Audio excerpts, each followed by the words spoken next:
Kasabay ng pagkilala sa mga bagong talagang opisyal ng kapulisan, Pangulong Ferdinand R. Marcos Jr. nagbigay ng taus-pusong pasasalamat sa opisyal. At si Luz Casipit, una sa balita.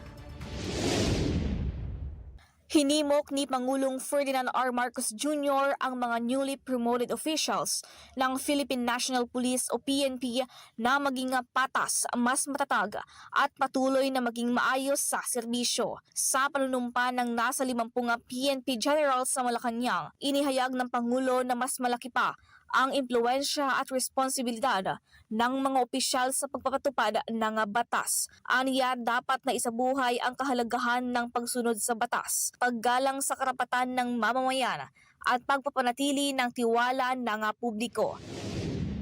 As you open another chapter, you also accept greater responsibility to lead with wisdom, restraint, and moral clarity.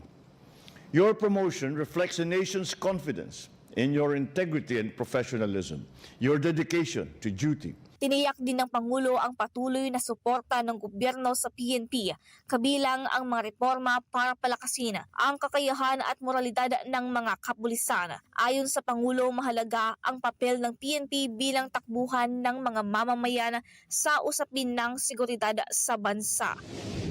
We have also sharpened our readiness to address existing and emergent security challenges.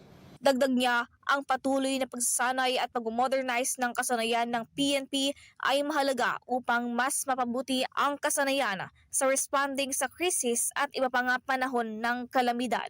Binigyang diin din ni Pangulong Marcos ang pangangailangan ng partnership ng komunidad at PNP sa pagpapatibay ng kaligtasan sa bansang Pilipinas. Aniya, ang PNP ay dapat maging halimbawa ng integridad, kasanayan at serbisyong nakabalangkas sa kaayusan at kapayapaan ng bansa. Nauuna sa mga balitang totoo at laging bago.